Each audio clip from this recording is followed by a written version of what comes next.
Welcome to the National Sheep Pregnancy Scanners online workshop, and thank you for joining.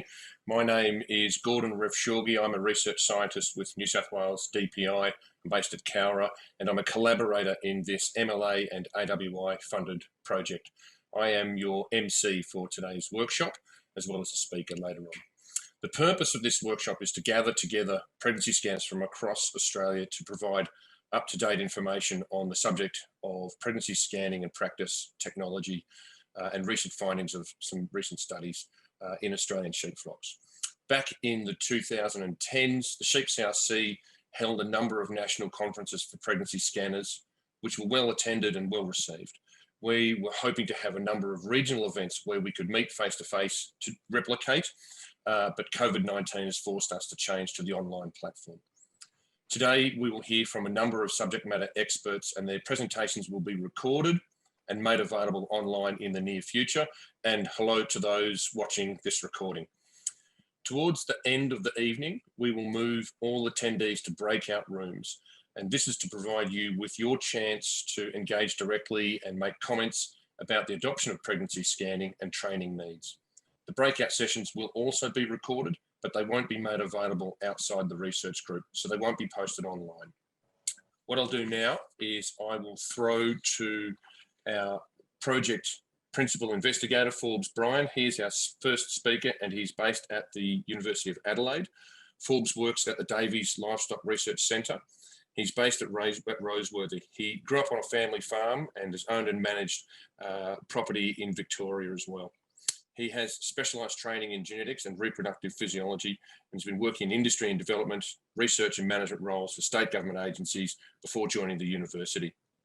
Today, he'll provide an overview of this MLA and AWI funded project, increasing lambing percentages through better use of pregnancy scanning technology, of which this scanning workshop is a part. Forbes, the floor is yours. Okay, thanks everyone. As Gordon says, my name is Forbes Brien. I'm based in South Australia. A number of years ago, a group of us in South Australia met and decided what is one of the most important things we could do to try to lift the reproduction rate of sheep in Australia. And we came up with this project, and many of the people involved are part of this conference today, workshop today. So I'm just going to go through basically a bit of background to the project and talk about the project aims, what the project activities are and where we're up to at the moment, and introduce the team, and then throw to the next speaker. So, yeah, so basically, as I said, a group of us decided to come up with this project to lift reproduction rate in Australia, and particularly address basically lamb survival. So clearly lamb survival is a high industry priority. Virtually in every review that's been done, every strategic plan, you'll see lifting lamb survival as a priority. As Gordon says, we're doing follow-on work to the sheep CRC, but also lifetime wool, which is a big program and run for a number of years. Clearly reproduction is a high profit driver, so but we clearly need to improve survival in particular twins and multiples. So just a bit of background here in terms of what is the lamb survival like in Australia. What I've done here is put on the screen the 4 of the very large studies that have been done by based on scanning. So you can see here split up by states, Western Australia, South Australia, 2 studies in New South Wales. And of those, the average survival rate for singles is somewhere around the 83 to 90% from basically from scanning time to lamb marking. Twins, however, are down around 56 to 72%, with an overall rate of somewhere around 75 to 81%. The last study here is the sheep CRC information nucleus, which followed lifetime year guidelines. And you can see there's a suggestion here that the twin survival is about 10% or so higher for an overall rate of about 80%. There's quite a few triplets in this study as well, which was basically an AI generated series of animals.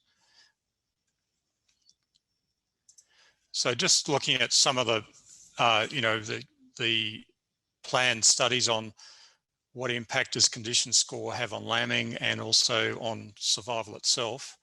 I can see here if the single bearing ewes are at condition score 2.3 and they're increased to 3.2, we go from 85% survival to 91%, which is about a 6% increase in survival.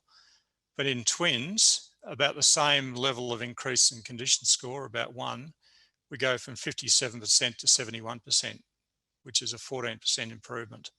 So clearly, ewe condition score at lambing is critical to survival. Some would argue, I guess, that 2.3, well, who runs animals at 2.3 or 2.2 score? But even if they were running, say, at 2.7 or something like that, which is often what a lot of commercial animals are running in, if we can increase that to about 3.2, there's somewhere around a 7% uplift in twin lamb survival. So it's very much worth having. So again, why have a project on preg scanning, given that there's obviously been work done before? We'll really come back to a national survey that was done about 3 or 4 years ago by Christy Howard and Lee Beattie.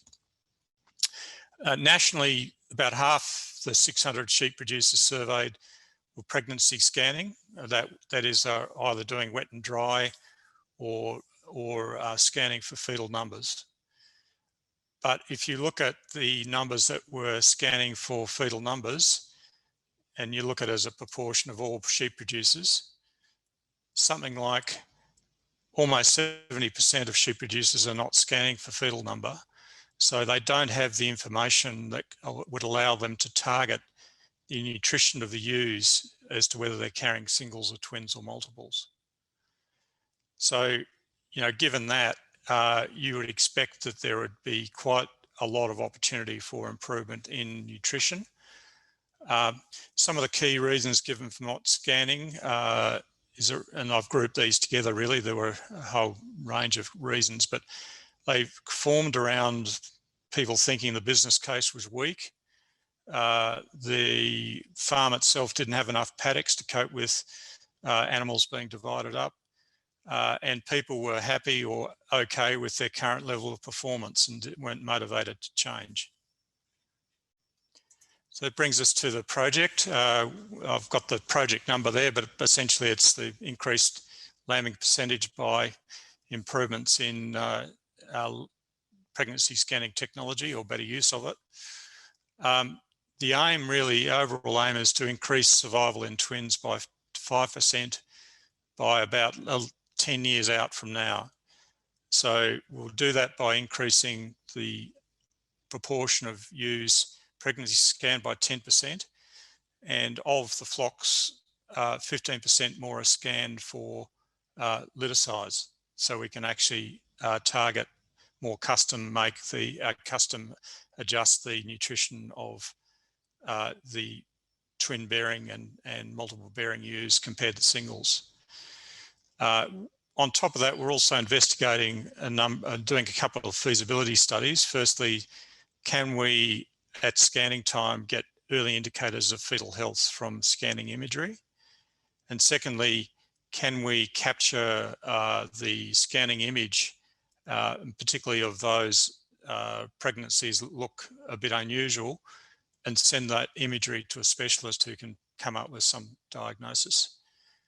And we also want to work on linking the technology with electronic ID, obviously tags and associated data capture to make life easier. The project approach is to overcome key barriers to adoption by firstly strengthening the business case for preg scanning, and that's addressing concerns around the economics of adopting the technology, the logistics of managing ewes separately according to their litter size, and also concerns around scanning accuracy. I'd rather call it level of agreement with lambing results. And part of the whole project approach is working actively with preg scanners, of which today is an example. So we can better understand the needs and challenges faced by scanners, and learning from scanners and providing targeted resources based on need. So I've just listed out the project activities. I won't go through these in detail, but essentially we've already done a study on agreement between scanning and lambing results. We're fairly close to finishing a study on economic analysis of preg scanning, and that's a fairly extensive study. As Gordon said, we intended to run regional workshops, but COVID-19 came along, and so hence we've got the online workshop today. And we're also doing pilot benchmarking studies, and they are a lot around doing flocks with double scans and following through at lambing time. Where once we have the economics and doing case studies, we'll be putting together business cases for scanning and precision management of lambing groups. We're working with producer groups, and I'll go through that in a moment, and the feasibility studies which are yet to be done. So I'll just introduce the team. So myself as the project leader, I've got Hamish Dixon, who's one of the facilitators today. Hamish will be working on business cases and the extension packages. Gordon, who probably needs no introduction, but is very involved with the scanning activities, workshops, and developing resources. Kim Bunter, who will be speaking later on scanning accuracy and links. She works with sheep genetics, so links with ram breeders. Sue Hatcher, based at Orange, working with producer groups and workshops. John Young, who's our economist in WA. Kiro Petrovski, who you'll be hearing from in a moment, is a colleague of mine and is working with me on fetal health indicators. Stephen Lee was the man to go out and help get all the funds, and will review our reports and papers. Michelle Cousins, who's be well known to at least a number of you, who's part of the Cousins Merino Services, acts as a liaison person with the scanning contractor world and gives us tips, and also involved with workshops. Anne Collins, who's facilitating today, is a consultant at Corn near Port Augusta, will help with group liaison and workshops. And Tara Gratz from Pinion Advisory, also helping with workshops. So far, as I said, we've finished that report on scanning accuracy or agreement between lambing and scanning. We've scanned double scanned three flocks and followed through with lambing records. Today, we're engaging with preg scanners following the survey, which Gordon will be talking about. We're due to report on the updated economic analysis in about a month and a half. And we're working with producer groups, particularly in New South Wales, there's PDS with Merino Link, which Sue Hatcher's involved with. And I'm working together with an honours student of mine with the Barossa Improved Grazing Group. And we're also in discussion with the McKillop Farm Management Group based in the southeast of South Australia. And I'll just throw to some further information. I won't really go through that, but they're just hot links you can hit for more information on scanning. And what I'll do now then, I think, Forbes, is move straight to our next speaker, which is Kiro Petrovski. He's an associate professor at University of Adelaide in the School of Animal and Veterinary Sciences, just the same as Forbes.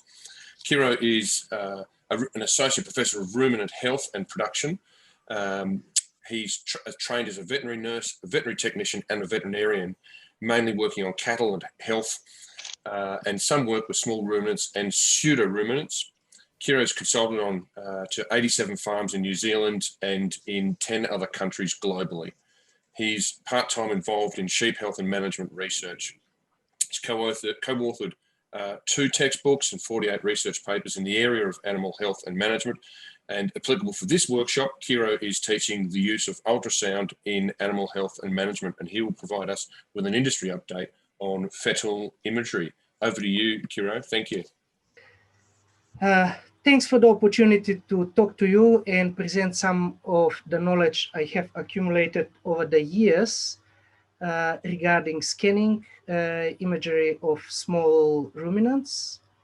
I will try to present in non-scientific language, but because most of the things which I'm presenting are related to vet science, probably will use a lot of scientific language. So if I'm unclear and I don't explain something, feel free to ask. Additionally, English is my 7th language, therefore I will present in Maglish.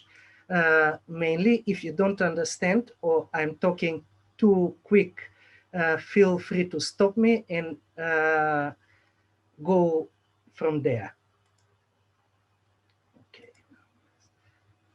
I would like first to say thanks to the organizers of this event and the funding bodies for supporting our work, and certainly universities and other organizations who helped with in-kind contribution to the project.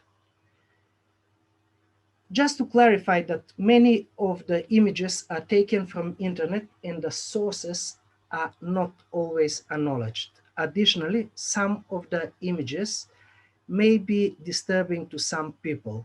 With this background, I would like to start the main part of the talk. This sounds like repetition and basic knowledge, but I have to start somewhere, and this is where I will start. Ultrasound technology has been used in pregnancy diagnosis of small ruminants since the 1960s. At that stage, started with the Doppler technique. Now B-mode ultrasound is used with transabdominal method being predominant in Australia, using 2.5 to 5 megahertz probes, although some of you may be using even bigger probes as high as 8 megahertz.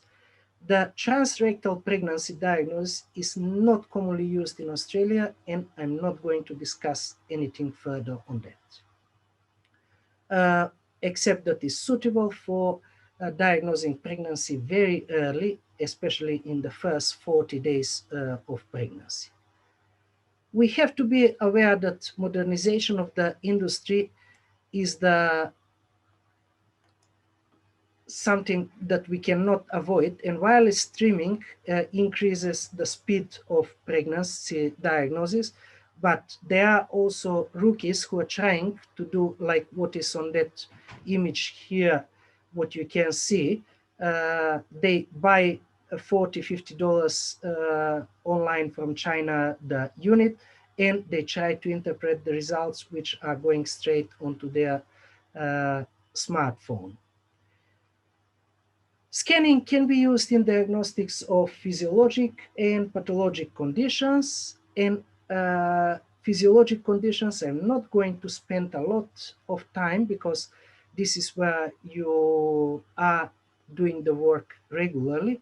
I'm going to talk more on the pathology, the abnormalities of the uterus during pregnancy, or abnormalities of the uterus in non-pregnant animals that can be seen during scanning.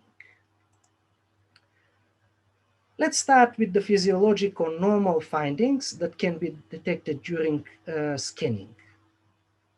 The first one is pregnant or non-pregnant, and if pregnant, depending on the stage of pregnancy, the number of lambs can be detected, and attempt can be made on the staging of the pregnancy. In larger ruminants, sexing is another stuff what is regularly done.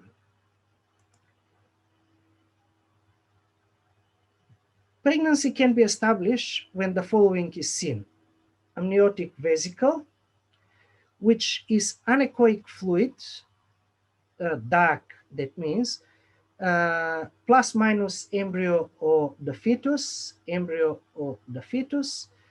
and should be surrounded by hyperechoic membrane.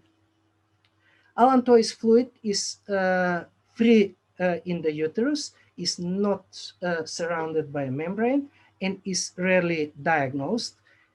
Embryo or fetus, dependent on the age, embryo is very early, and you're not seeing, most of you are not seeing embryos because you detect pregnancy after 60, 65 days when we are seeing fetus, is echogenic to densely echogenic appearance and has recognizable structures like head, limbs, heart, etc.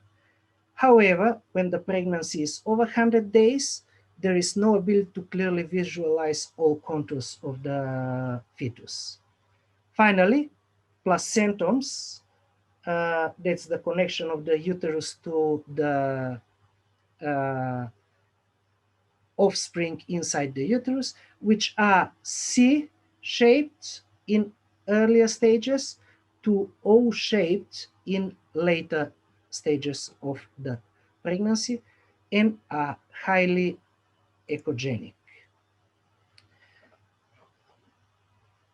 Number of fetuses can be done the best during the stages of 45 to 85 days of pregnancy, and can be done with distinction more than one or only one, or can be even attempted to do twins, triplets, etc.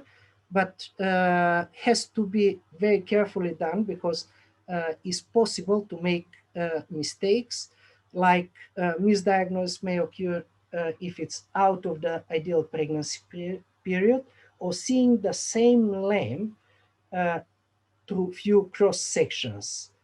And if the ewes are quite woolly, may be very difficult to get access to some of the areas which are there, which may not be easily to visualize due to woolness of the sheep. And then the next one is non-pregnant or dry ewe.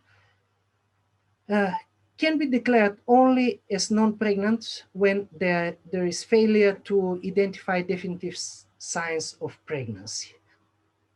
That means we don't see the fluid, we don't see the placentomes, we don't see the embryo.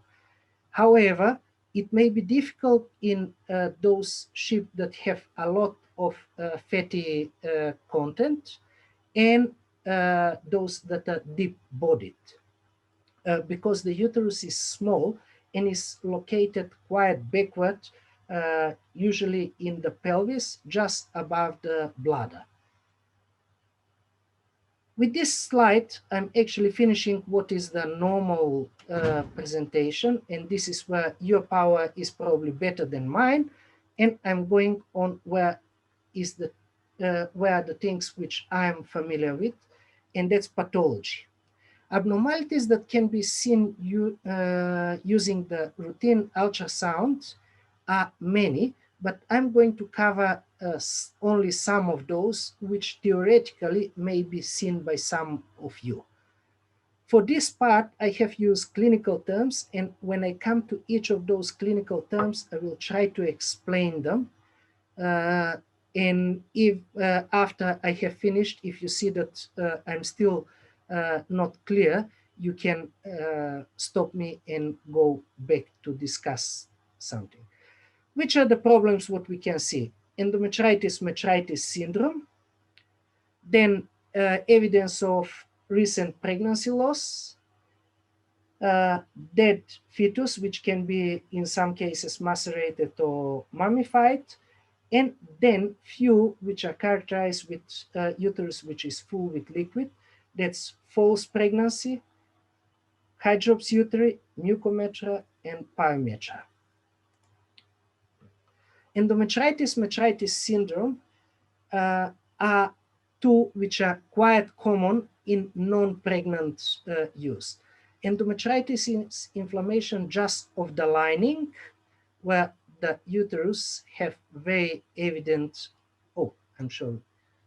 where the uterus has very evident lining there. While metritis, whole uterus is inflamed and the thickness of the uterine wall is significantly increased. How we can recognize those is because there is thickened uterine wall, there is snow globe effect of the uterine fluid.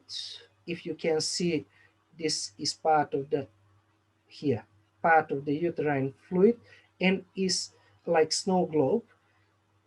Can occur pre-pregnancy, that means postpartum, and if it occurs postpartum, can linger there for quite some months. Therefore, even at scanning, you might find some of the MTUs having signs like this, or may occur during the pregnancy when it's usually associated with death of the fetus.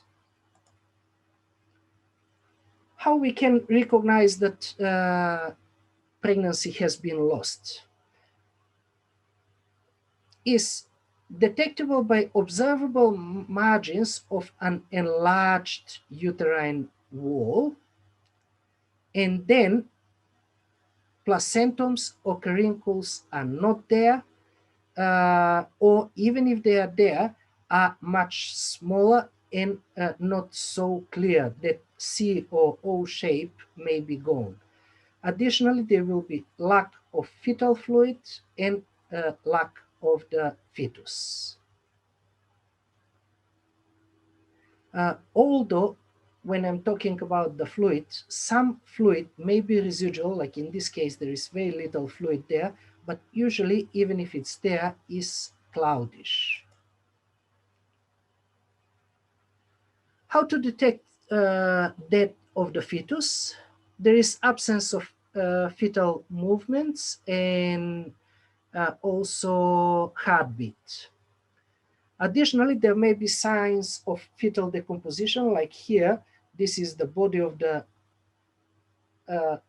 lamb, and we can see pieces of it flying through the uterine fluid. Overall, fetal death may resemble pyometra. We'll see how pyometra looks later. But what is most important is that with fetal death, usually we see pieces of the fetus. With pyometra, whole fluid will be like speckled. What also we have to take into account is that when we, if the scanning is done at particular expected age of the fetus, if the fetus is dead, it will be smaller than the expected size for the stage of pregnancy. The fluid is going to be less, and in some cases there will be even no fluid at all. If it's during the stages when placentums have to be seen, they're not crisp, and usually the form is lost. They may be flat, not C or O-shaped.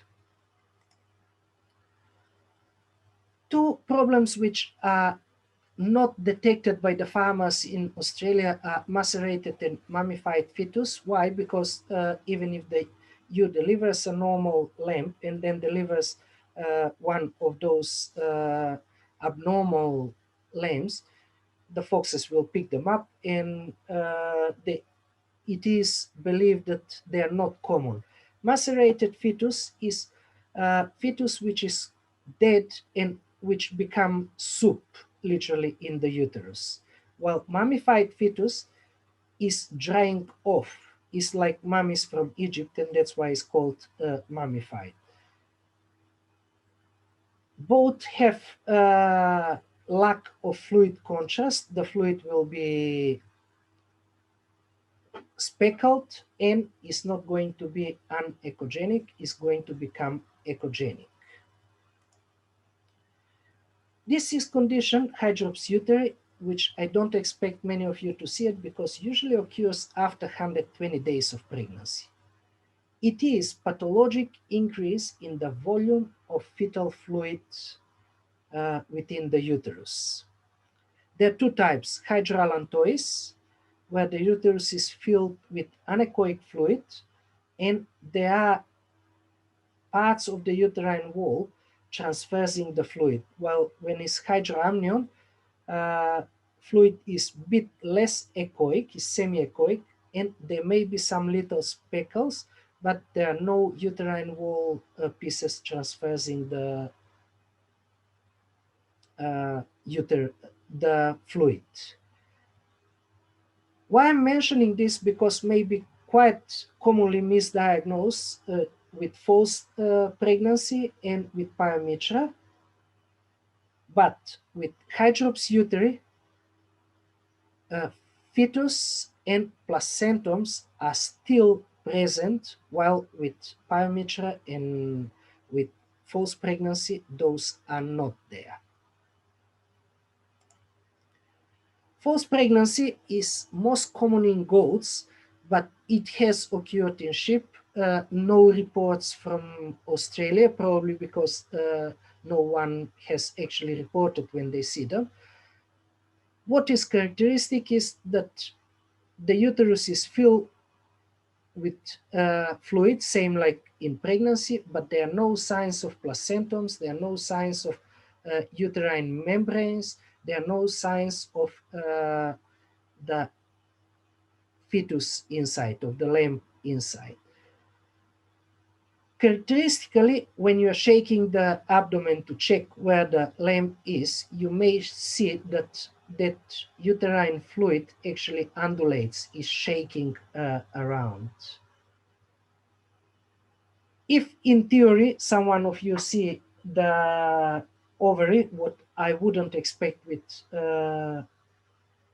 checking the pregnancy with transabdominal ultrasound, there will be corpus luteum, which maintains the false pregnancy. Why I'm mentioning this? Because quite few ewes are put in the category of pregnant when they are actually non-pregnant.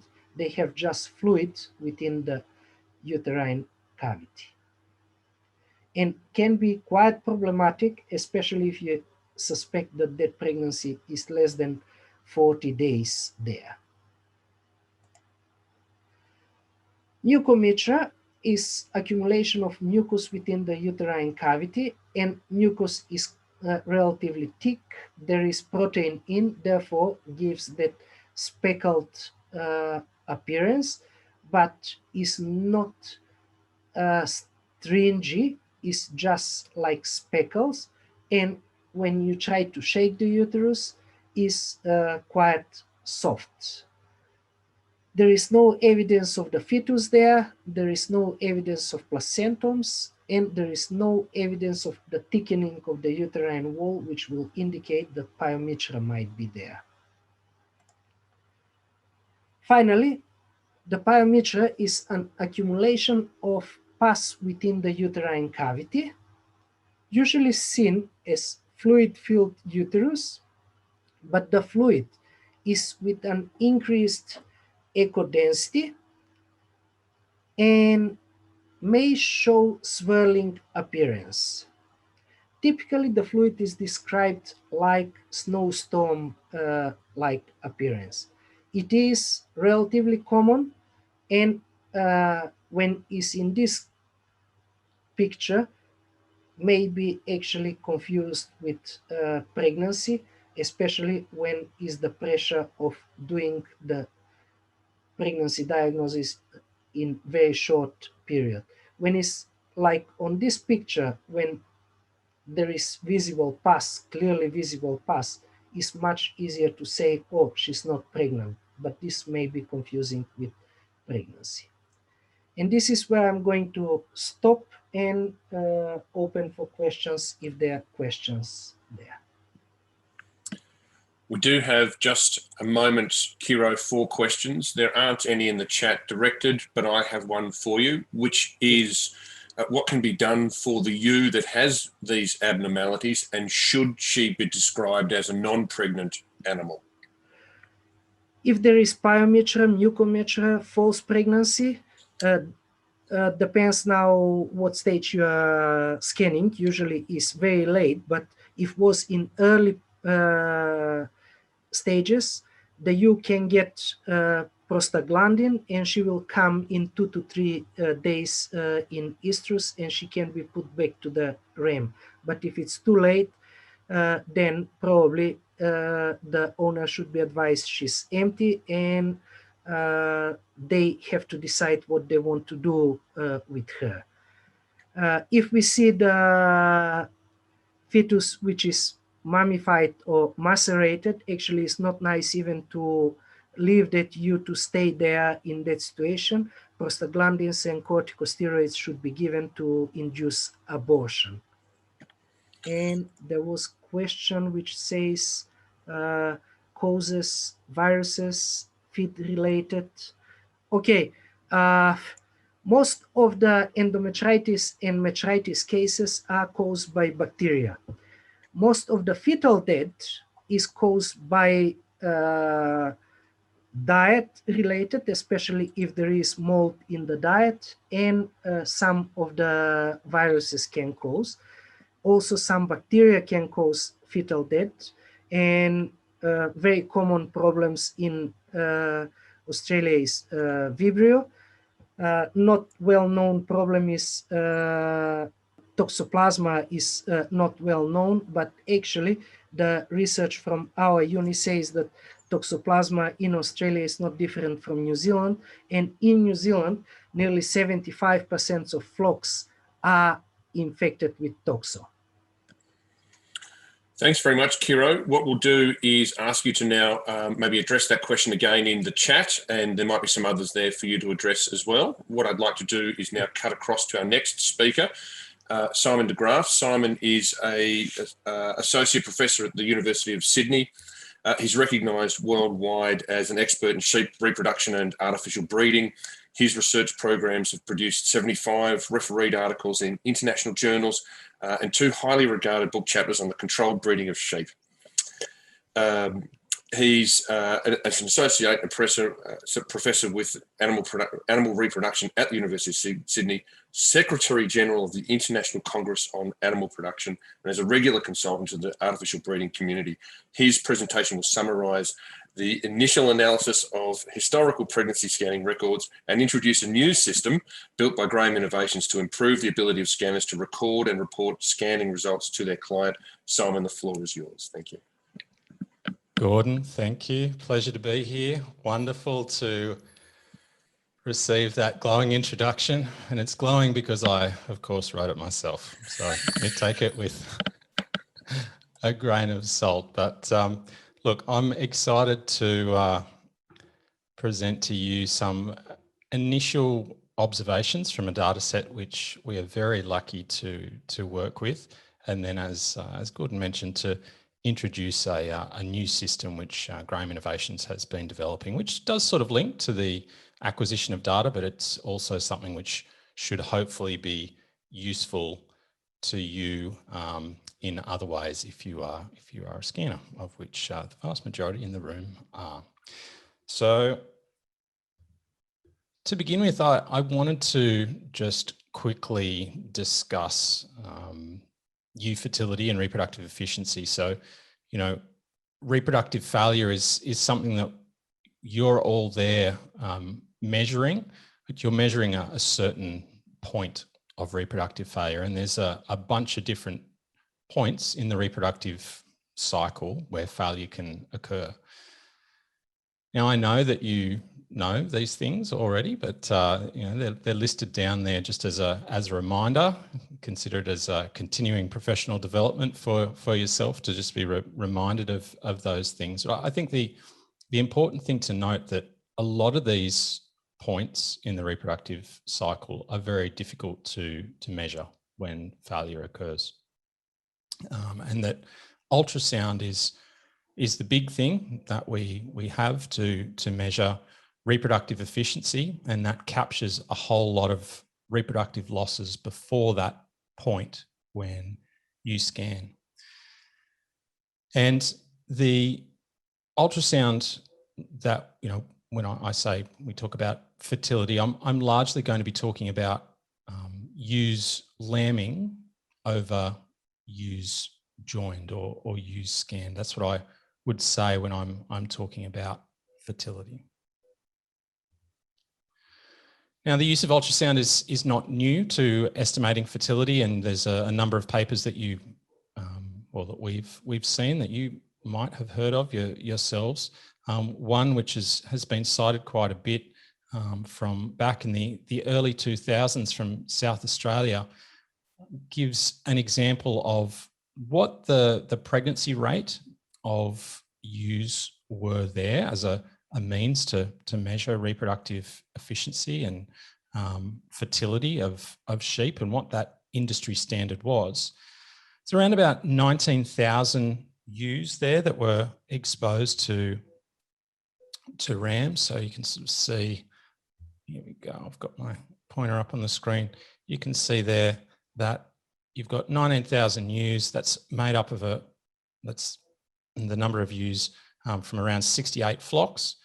And you've got a pregnancy rate there. So this is expected ewes lambing, so ewes pregnant, in other words, divided by 100 ewes exposed to rams, around about 90%. So in other words, a dry rate of around 10%. Another example of where ultrasound has been used to attempt to describe fertility, or in this case, something slightly different, reproductive rate, is the WA pregnancy scanning database, which I think most of you would be familiar with. There's data from around 329 flocks, and you can see around 600,000 ewes. Now here they don't report pregnancy rate, it's just reproductive rate or scanning rate, and that's up around 129%. So it's unclear exactly what the fertility of this data set is, because you are getting fetal numbers here rather than ewes pregnant.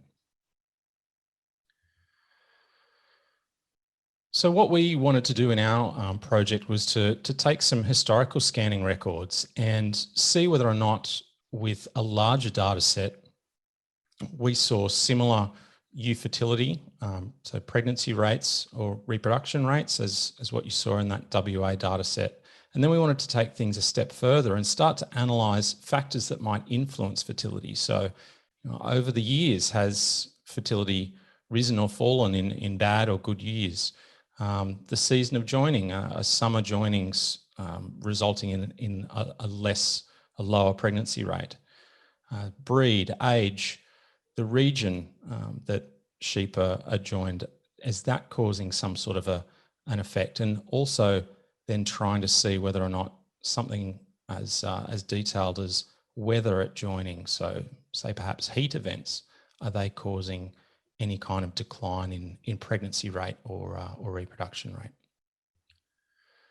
So this project, what we did is we're very fortunate to have a couple of partners, large pregnancy scanning businesses that were willing to allow us to access their historical records, and we transcribed literally thousands of records from paper-based sheets into Excel. Now, in fairness to some of the people that are actually in the audience now, it did not look at all like this picture that I've pulled from the internet. It was actually very neat and tidy in files, filing cabinets, and some electronic records as well. So it was a very orderly process, but nonetheless, there were very, very large numbers of records to get through. And the important thing for you all to know is that these records were de-identified. So once they were entered, there's no way of linking them back to individual clients at all. Now, some of the information from the scanning sheets, so things like postcode, the date of scanning, the label on the mob, and then obviously whether or not there were number of fetuses, number of dry ewes, whether twins were being recorded, etc., total number of ewes scanned. These were inputted into the Excel spreadsheet. It's worth knowing that the mob label, many times there weren't mob labels, or it might have said something like red tags, but other times it could have said something like AI or ETUs, or it might have been some other kind of descriptor around lamb's join, something like that. And those sorts of descriptors allowed us to make some inferences, and further analyses were possible from that. That's what I was just saying. So then we needed to clean the data set, validate the data set, ensure that there were many things that popped up that didn't quite make sense. So we needed to ensure that everything added up and was reasonable before it got plugged into an actual analysis. And then we went to calculate our pregnancy and reproduction rates, importantly per mob. So a mob, say on one piece of paper for an individual client on an individual day, you might have had a number of different mobs, and each of those mobs had its own calculation that was completed. So this is the scale of the entire data set. So put this in reference to what you saw earlier on. So 15,000 mobs, 7.5 million sheep, flocks across 4 states, and records from 2006 to 2019. It's a fair data set, certainly a lot bigger than anything which has ever come before. And I wanted to share with you now some of the preliminary information from that. So here you see on the left some data on the various mob sizes. So you can see that the vast majority of mobs, up around 1,500 of them, were around the 200 size, right out to, well, in this particular graph, to 1,000. But there was even one mob in one particular sheet, which was 10,000 large. It sounds like a very long day for a single mob. But the point is that there was quite a range of distributions between the different mobs. If you're interested in the breakdown of mobs which were scanned only for wet dry versus multiples, you can see that there. So around 2/3 were only scanned for wet and dry. Now, definitions just for the ensuing slides. Pregnancy rate is number of ewes pregnant divided by number of ewes scanned. And of course, if you minus that from it'll end up in a percentage if you times it by 100. And the opposite to that is your dry rate. So if your pregnancy rate is 90%, then your dry rate is 10%. Reproduction rate, number of fetuses divided by number of ewes scanned. And it's important for you to know that the reproduction rate that we're calculating, this can only be calculated from mobs that were scanned for multiple pregnancies. You're going to skew the data quite dramatically if you add the ewes which were only scanned for wet and dry into that reproduction rate, because it'll drag it down.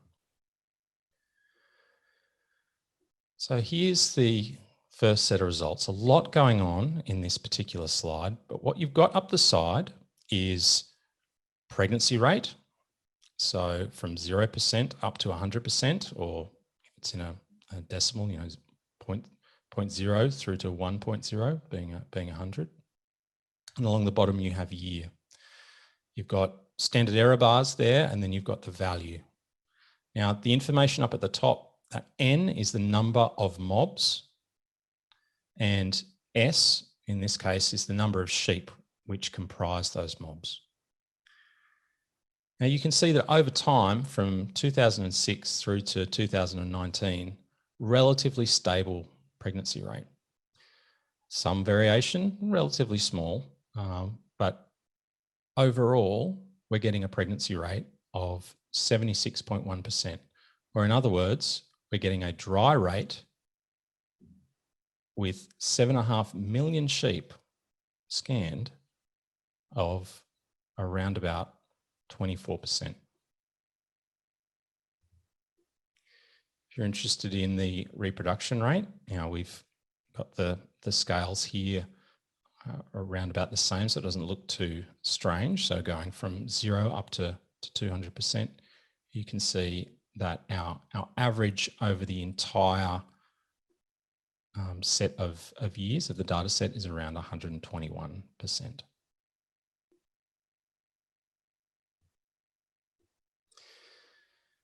Now we've just got raw data here of season of joining. Now, it's unfortunately not in order of the seasons, but you can see spring, summer, autumn, and winter. And interestingly, for pregnancy rate, there is not a huge difference between any of the seasons, at least not yet. But it's important to know that we haven't analysed the interaction between, say, season and year. So were there some years in which season made a big difference, or perhaps are there certain regions where season makes a bigger difference than others? Same story for reproduction rate. Results by breed. I'm not going to go through all of them. You can perhaps review that later, but Dorpers, of which there are quite a lot fewer scanned than many of the, well, than Merinos certainly, although larger than some of the other breeds, was the only one that I would say is showing notably lower. Have not done any stats yet on this, so I can't say whether or not that is significant, but it will be interesting to see whether or not it is. Age of ewe. We talk a lot about whether or not maidens have poorer results than mature ewes. Now, here, remember, this is based on labels of individual mobs, and if there was no label, then they weren't included in the analysis. So lambs, definitely a lower pregnancy rate and a lower reproduction rate.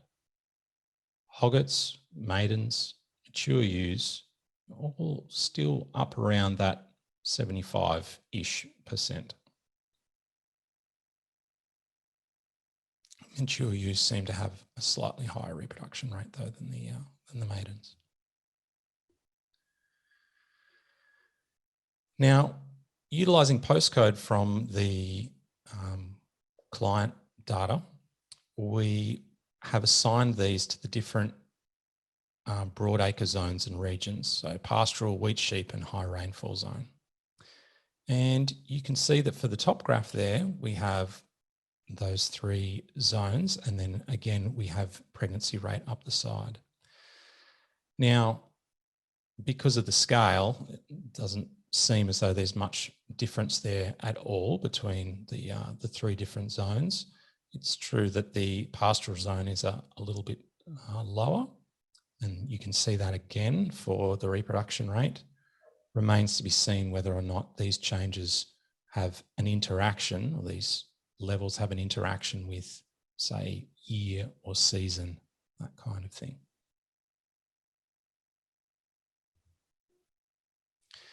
And the last one, just because it's interesting to me, because I work mainly in artificial breeding, we hear a lot about failed artificial insemination programs. Here we have data from, well, almost 7.5 million natural joinings, and then artificial insemination around about 100,000 sheep, so 257 flocks.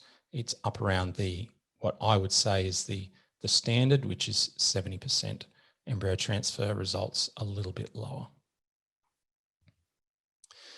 So as I've alluded to, there will be further analysis with, we call them mixed models. So we were assessing how factors interact with each other.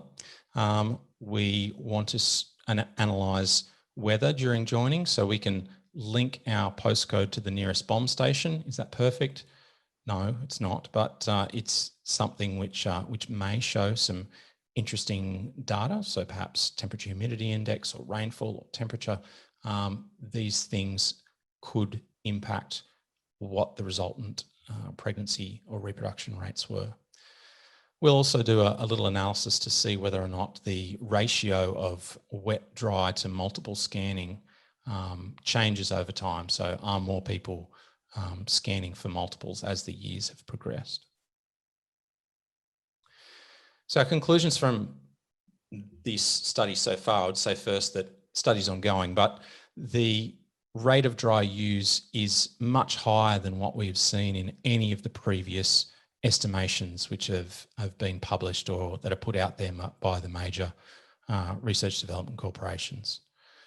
I'd say that the lambs are less fertile, but your maidens and mature ewes seem to be having the same fertility. season, region, these aren't showing standout differences like we thought that they would, but we need to wait for us to analyse the interaction between some of these factors before we make our final conclusion. And same goes for analysing whether heat events have any kind of impact on fertility. So I'd say that, you know, for us, it's a reminder that these preg scanning data sets are a very powerful tool for the analysis of fertility. And it's interesting to think, you know, what could be there if there was real-time data to be analysed in the future. So I wanted, if I do have time, to just very quickly show you the GISmart, which is a system here. So this is the GISmart. It's been developed to essentially replace your telecounter that would normally be connected to your, well, if you're using the Oviscan, to the Oviscan 6. So this is the telecounter replacement. And if we just quickly go and take a look at this main screen, you can see that it's a way of collecting data for your clients in a much easier or more descriptive format than just the 0, 1, 2, 3 fetuses and then the reproduction rate at the end. There's a lot of detail in this which I could go into, but essentially the way that it works is that you're able to have a variety of jobs. You're able to set up different mobs in the same way that you would, you know, write a new line on a sheet of paper that you had coming through. You can, if you start a new mob, set up the different types of scanning that you do. So whether you were using EID or not using EID, you might have just doing wet, dry only or multiples. And then you can put different types of fetal aging in. So this is obviously something which is getting a little bit more use or interest now. You can put different mob information in there. So say it's natural joining, you put in the joining date, the weeks joined, sire breeds, dam breeds, etc. And then set up your specific drafting characteristics. So this will link to your drafting gates and allow for 3 or 5-way drafting in whichever way that you choose. Then you would start scanning, and you can see that this is the data collections screen here. So I believe that I've got multiples set up. So I would press on my new little telecounter. Say the first few that came through was twins, and it was in the first fetal aging split. So I would just be pressing these buttons as I went. The second one could have a single and be in the middle group. The third one could have twins and be in the late group. And you just go through like that, keep going and going. At the end, you can set out a little report with information on the different mobs, what the various results were, just as a nice little output. And then if you did want to output it to a USB drive, then you can export it as well. So that is a very rapid walkthrough. I'm happy to answer some further questions later on down the track. I'll just say thanks to the various collaborators, particularly to Cousins Merino Services and to Bella Beulah Scanning Services, who have been a big part of this particular project. Thanks very much. Thanks very much, Simon. That's a great presentation. I love your presentation skills and the tech that you use to jump between screens. That's fantastic. And that information is just excellent and surprised even me, who collected some early data sets to really kick this initiative off. It's great. There's a question in the chat that I'll get you to address for everybody, and I'll move straight now to our next presenter, who is Miss Elise Bowen. She's the director of the business Sheep Data Management. Elise grew up on a family sheep farm in York, Western Australia, and graduated from Murdoch University with a Bachelor of Animal Science in 2012. She worked with the Murdoch DAFWA sheep team following graduation on national sheep research projects before establishing her business in 2014. She's now based in the New South Wales Riverina, and Sheep Data Management provides services to sheep producers across the country, including data collection, collation, and basic analysis, both on an individual and flock basis. Elise's presentation will outline the key considerations to accurately and efficiently record pregnancy scanning data real-time on an individual basis. Elise, thanks very much. The floor is yours. Awesome. Okay, thanks to Gordon and Marcella for the opportunity to present today. It was very nice to be asked. So I'm going to talk really about, I suppose, from the data management perspective, how you can collect some individual data using EID tags, a couple of the systems, how to do that, and more importantly, putting your, I suppose, putting into perspective of what that means for the grower and how user-friendly that data is for the grower, for them to be able to utilise that information and interpret it. So I've got some examples to come up there. Okay. So basically, this is a little outline of what I'm going to go through today, the brief I had from Gordon. So a bit of a quick overview about what types of tech there are out there, a little bit about EID tags, some of the data capture devices or hardware that we have, and specifically EID readers and indicators.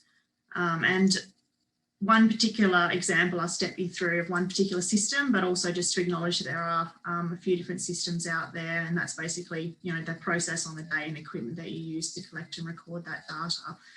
I also then want to talk a little bit about the data management for the client and also for sheep genetics, because the stud requirements are a little bit different to just the commercial situations, and also then finish off on how to handle missing EID tags, because that is a real issue out there when you're trying to provide complete data sets to growers. You come across these animals without EID tags, so it is worth just noting that at the end of the presentation.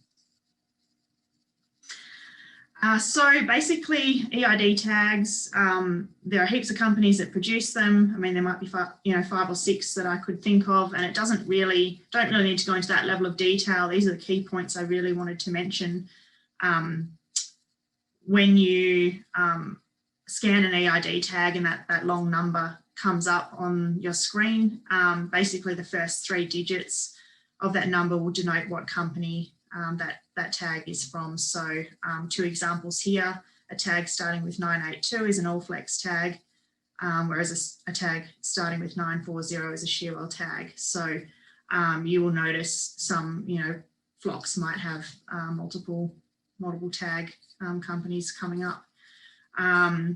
The grower can receive or should receive what's called a bucket file from their tag distributor, and that's essentially an Excel file, a snapshot of which I've got above, which contains 2 important pieces of information for recording data against animals. It basically pairs up the RFID or EID number on that tag with the visual number that's been printed on it. So I've got an image of a tag at the bottom of the slide there, and it shows the visual number printed on there. And the visual number essentially combines 2 pieces of information. It's the year of birth of the animal, which is the first 2 digits, and the visual number. So if you order 5,000 tags, you'll have tags ranging from, if it's this year, 21,001 to 21,5000. So the visual tag can be useful. You can record data against that visual tag in case the EID is not working, or if it's a stud and they double tag, we'll have one non-EID visual number and an EID visual number. If the EID is missing,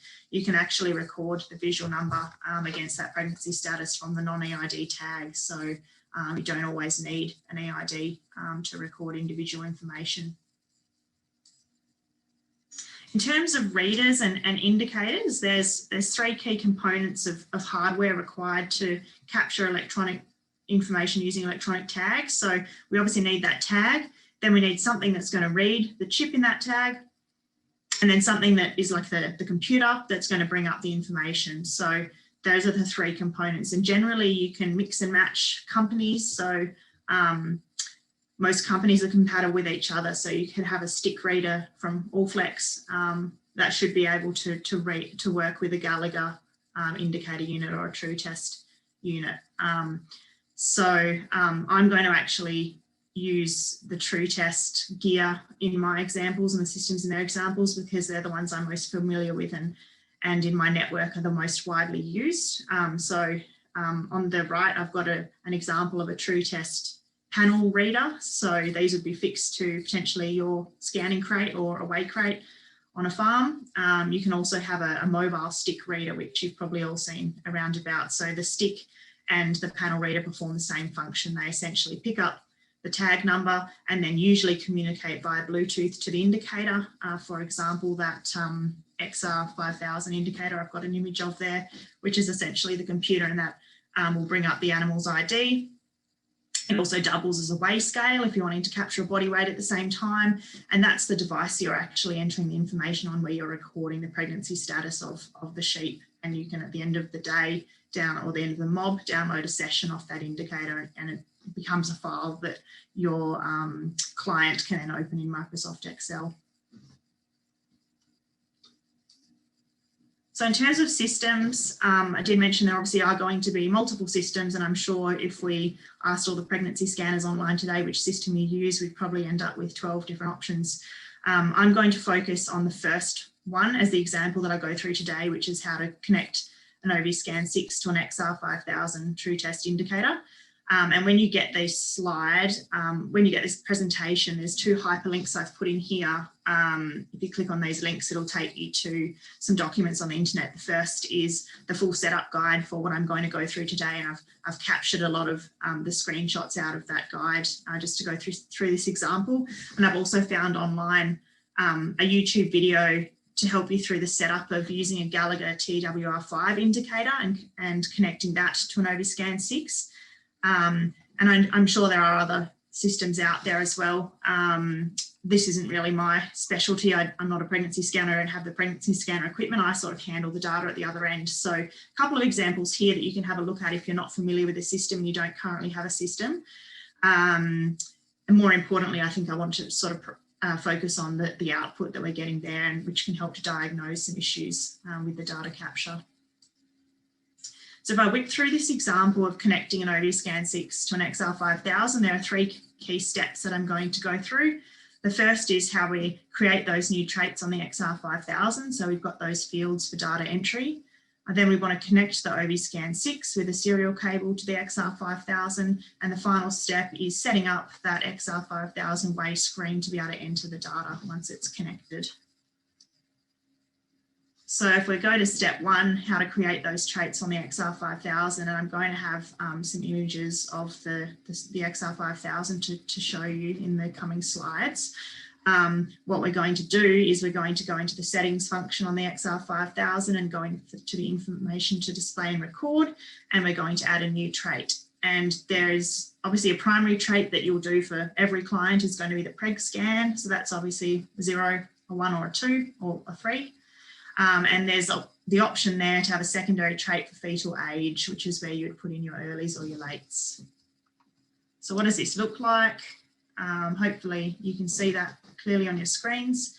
So this is just stepping you through. So if we go to the top left first, we're going to enter a new trait there called preg scan. We're going to choose it to be session information because it's something that's going to change over time. Pregnancy scan is always going to be a number in this case. And then you just press the finish button to confirm, and that will create that new trait for you on the indicator. Fetal age, if we wanted to create that secondary trait, fetal age, same process, create a new trait. We're going to type fetal age in as the name of the trait. We're going to choose it to be session information. And then in this example, you could use a number system where you could have cycle 1 and cycle 2. This is the way that True Test is recommending you set up for fetal aging, and there you can select from a list and you can put in early, middle and late as the 3 options. So the second step is to connect using a serial cable to OBScan 6. So there's a couple of different types of cables depending on what model of XR5000 you have. So just work with the cable that you've got, and then basically on the XR5000, once you've connected it, you need to go into the settings and connections on the XR5000 and into the serial cable connections. And on the next screen, you'll see what it looks like, but we're basically going to set the settings to input to pregnancy scan from OBScan 6. So this is what it will look like. If you go into the serial cable section on the connections, we're going to choose that trait, pregnancy scan trait, so that when we scan, when we get the result from OBScan 6, it's going to autofill to that animal's pregnancy scan trait. And then finally, we need to set up the way screen or the home screen on the XR5000 to be able to enter that data. So we go into the information to display and record, and we want to make sure that we select those two traits to display on the weight screen. Pregnancy scan will autofill from the OBScan 6, and you'll be required to manually enter fetal age information at this stage. I do believe from talking to a couple of pregnancy scanners that potentially OBScan 6 technology will improve and be able to autofill, hopefully in the future, a couple of different pieces of, a couple of different traits at a time. But at this stage, you've got to manually enter the fetal stage information. So this is on the XR5000 in the information to display and record section. This is where you scroll through and tick what traits you want to display on the way screen. So you will always have EID selected because obviously you're wanting to record that piece of information and display it. And then you can choose to also have fetal age and preg scan. If you're wanting to record anything else, you might put a comment. You could select to have a comment trait there in case you wanted to record comments if there was anything weird coming along the way. You could turn on the visual ID trait. So if an animal was missing an EID, but you knew they were all double tagged with a VID, you could have that turned on. So you could just manually enter the few that didn't have an EID as you go. And this is what the screen will look like, or an example of what the screen would look like. This one's obviously plugged into load bars because we've got a weight coming up for that animal. But as the animal's been scanned, the EID has filled in here. That's a weird looking EID. I don't know if that's actually just a made up number in this example, but maybe it's a New Zealand EID tag. Anyhow, the pregnancy scan and the fetal age have been entered for that animal. And it's also giving a count of how many animals have been scanned. Okay, whoops. Okay, now just a little bit about some data management factors to consider for your client, and also bearing in mind that you're going to be scanning for studs that are then entering their data into sheep genetics. So one of the things I'm really noticing and aware of is that there is an increase in demand for triplet scanning. So I know we're talking about trying to get people to scan for multiples full stop, but in my network, a lot of the producers I'm working with that are using EID tags and really wanting to manage their ewes as individuals, they're not only wanting to scan for twins, but they're wanting to scan for triplets. And they're wanting to do the fetal aging side of it just so they can, as a management tool, they can run their ewes together through pregnancy and separate them on the point of lambing into twins, singles, triplets, and they can also land their earlies in separate mobs, so they can divert the best lambing paddocks to their multiple bearing ewes and reuse lambing paddocks because they can get all the early lambing ones away and marked, and then have those lambing paddocks available for late ones. So it's a really important tool for commercial producers and stud producers alike as a management, refining the nutrition and also being able to mark the lambs earlier because they know that they're all going to lamb within a shorter window. Also important for the studs that aren't doing lambing rounds and want some options for improving the accuracy of the date of birth predictions on their lambs. If they can utilise that information from their pregnancy scanner, if they're an early or a late, that just gives them a lot more accuracy around that estimated date of birth. So one of the key things here, talking to scanners who do triplet scanning and fetal aging, is that you can't rush through and do this as quickly. So you do need to slow down a bit to record the information accurately and obviously charge a higher rate for that service. But if you do a good job with your twin and triplet scanning and the fetal aging, I think there'll just be an increased demand for your services. So I think there should be a reward for the effort. In terms of sheep genetics, I just wanted to mention quickly the reproduction analysis in sheep genetics, which a lot of efforts gone in recent years to improve the capture of reproduction information so we can get breeding values for animals for traits relating to reproduction.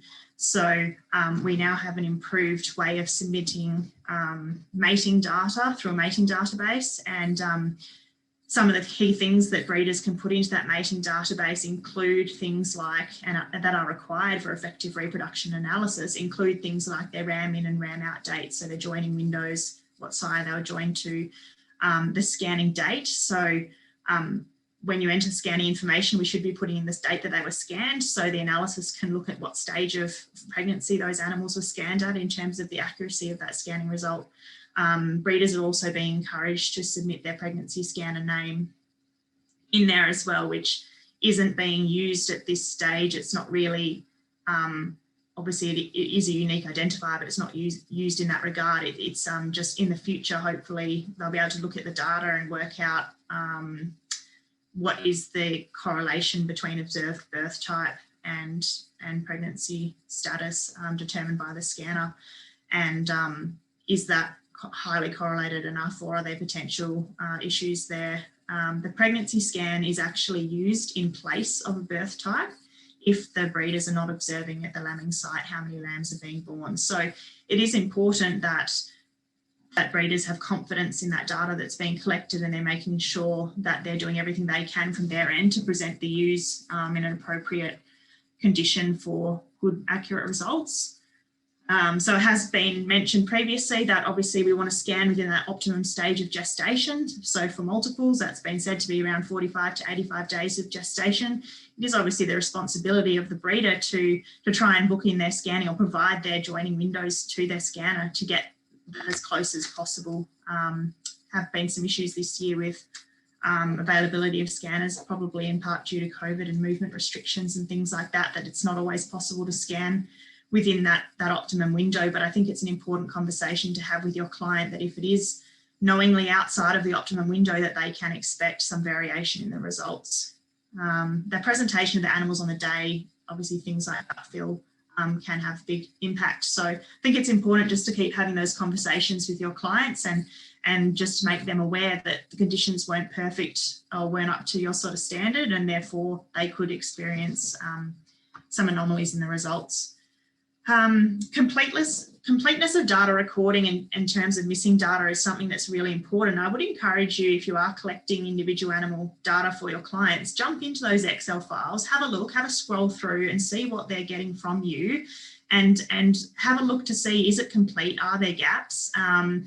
Because I think it doesn't happen enough that scanners probably don't jump in and have a look at what the clients are seeing. It can help to diagnose issues with, is your technology set up correctly? Are you recording an EID against every individual record? And if not, you need to then pay a little bit more attention when you're doing the data capture to try and analyse where that slippage is happening. And I've got a couple of examples now just to show you in terms of the usability of the output for the client, some good and bad examples. So here's a couple of good ones that I've just done a snapshot out of the files. They're fairly similar in their setup, but essentially what I'm looking for is I'm looking for an EID column that is full. There's no gaps, no missing EIDs. On the first example, you'll see that yes, there is a missing EID, but the scanner's actually recorded the visual number of that ewe. So she was obviously a stud ewe that was double tagged, lost the EID, that's fine. We can still capture that against the visual tag. And I can see also the second piece of information there, pregnancy status, they're all complete. There's no gaps there. So that's what I want to see. What I don't like to see, and it stresses me out, and then I have to report back to my client that their pregnancy scanning data has holes in it. There's a couple of examples here. So the one on the left, it's got 3 animals there, which I've highlighted in yellow. That's not an EID number. That's, I assume, the software they've used to capture the data. It looks like a Sapien software. When there's no EID read, it will just assign a random Sapien ID to that animal, and that's not actually linked to an animal. So I don't know who this 71 kilo ewe and the 40 kilo ewe and the 46 kilo ewe are. Unfortunately, that data has been lost against the individual animal. You know, the capture of pregnancy status and weight is good. There's one missing weight there for some reason, but those 3 animals really concern me, and that's only in a snapshot of 20 in that file. So that's a bit of a red flag. The example on the right, which interestingly looks like it's captured with this GISmart technology, which I'd never seen before. Yeah, look, there's a bit of teething trouble at the start of that day or that job where there's about 7 animals that don't have an EID collected. So just, I think, worth jumping in and having a look at the data that you're sending to the farmers and going, is this usable? Does it make sense? Can they interpret? Is there missing data? And just to finish off, how to handle missing EID tags. So it's really important to be aware of when a new tag is being read. So there are audio and visual cues when you're sitting there on your scanning crate and your panel reader is reading the tags. You should be able to hear a beep when it reads a new tag. That's an audio cue. Visual cue, you know, you should be able to see on the XR5000 that a blank record has popped up. So the new EID number has appeared. It doesn't have a preg status or a stage recorded against it. That's a good indication there's a new animal there. Errors can occur if you don't pay attention to that and you actually override the data on a particular animal, that, you know, you will override the data of the previous animal for the new animal, not realizing that you're not recording against a new animal. So errors can occur quite easily. Another way you can make sure you are clearing the screen between individual animals is to press the record function on the XR5000, which will clear the screen and get ready for the next animal, but it is a slower method. So this might be something you would do in a stud situation where it's imperative that the data is fully recorded. It's also a good idea to have some spare EID tags on hand to replace missing tags, which is hard to do in the crate and would slow you down. So you could suggest to the producer, you know, in the lead up race, if you see any animals missing tags, quickly jump in and give them a new tag. That won't slow you down, and it will make sure there's a device in that ear that you can record that data for them. I did mention, you know, if they're double tagged, you can record against the VID. And the third point would be that continue to draft or use on pregnancy status like you always have, even if you are recording against EID. Often they still want them separated. And then the grower has the opportunity after you leave or the next time he handles the ewes to be able to re-tag those ewes that are missing tags. They're still in their twin mobs or their single mobs, and he'll know she's got no tag. I've got to re-tag her pre-lambing when they're doing the pre-lambing vaccinations, and can record the data at that point. Okay, so that's where I want to finish off. You've done a wonderful job. Thanks very much, Elise. But we're just in the interest of time. What I'll get you to do is address the questions that are in the chat, because there's quite a few there. Sure. Great engagement. So it's a lovely presentation. Thank you very much. Sure. Thank you. And we'll go to Kim. So just for everybody, we'll be having a 5-minute break after Kim's presentation. So if you need to hang on just a little bit longer, we're nearly there. Kim Bunter is a principal research scientist. She works at the Animal Genetics and Breeding Unit, and she's based at the University of New England. She has a special interest in genetic improvement of reproductive performance for sows, cows, and ewes. Her primary role for the sheep industry over the past few years has been to develop a new genetic evaluation system for ewe reproductive traits, which Elise alluded to in her presentation just then. So this involves analysing a lot of reproductive data submitted through sheep genetics, research flocks and individual breeders, including pregnancy scanning data. She will be summarising results from several studies into a short talk relevant for pregnancy scanners. Kim, the floor is yours. Good. Can we all see that and hear me? Yes, thank you. Excellent. So quick outline. I just thought I'd talk about the various ways that accuracy is described for scanning, give an idea of what we're currently seeing in the industry data, and a bit of a viewpoint that I have about fetal aging, and I'll probably finish up with what I think scanners can do in terms of increasing the perception of accuracy of scanning for breeders. So if we think about how it's actually assessed, the smallest amount of assessment occurs with very small mobs, where scanning is followed by actual harvesting of reproductive tracts and counting the fetus. Now, that's obviously going to tell you whether their scan at that very point in time was accurate. The second way of assessing accuracy is with respect to repeat scanning, And that's typically an accreditation exercise for things like fat and eye muscle depth, which is part of the genetic evaluation system's accreditations. And it's sometimes performed for questionable animals in stud flocks when their timing has not been quite right for some animals and they rescan at a later stage. The third way of doing it is comparing the scan with the lambing records, and this can be done for individual ewes, which is how the stud breeders are doing it and how I'm going to look at most of my data. And it can also be done for mobs, pretty much similar to what Simon just showed. And I call them gross comparisons because they're things like total scan versus total lambs, and just looking at mobs and working out how many ewes were in the right or the wrong mob at that time. So there's a range of ways of viewing accuracy. If we think of repeat scanning, because we're not going to be doing too much slaughter to look at reproductive tracts, it can be useful if there's too many early pregnancies, and it can be used to correct for, say, fetal losses or errors. But it's pretty much too expensive for routine use by stud breeders to have multiple scanning events for every single ewe. And if we think of it in terms of an accreditation exercise, well, accreditation of scanning for ewes is actually not a very welfare-friendly procedure because accreditation requires multiple scanners and scanning events on the same ewe. And it is extremely difficult to get the right mob of ewes to actually do the accreditation on because you need a diverse group with diverse litter sizes, diverse fetal ages, diverse condition size, etc. And even if you get a good accreditation result, it's actually not under typical field conditions. So there's a whole heap of other factors that are coming on into play there.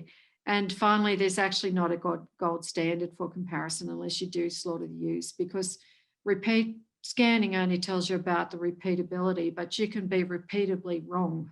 So you also need another way of working out what the bias is. And there's no way of really doing that in a friendly or cost-effective way for pregnancy scanning.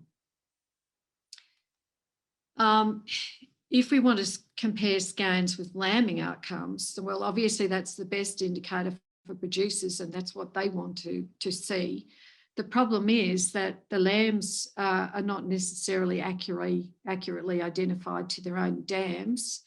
And if there is discrepancies between scanning and lambing, it becomes really obvious once you start looking at data that the source of inaccuracy can be either the scanning or the lambing event. So there's no truth in lambing, just as the same as there's no perfect truth in scanning either. So there's both sources of errors in the situation of comparing scanning with lambing.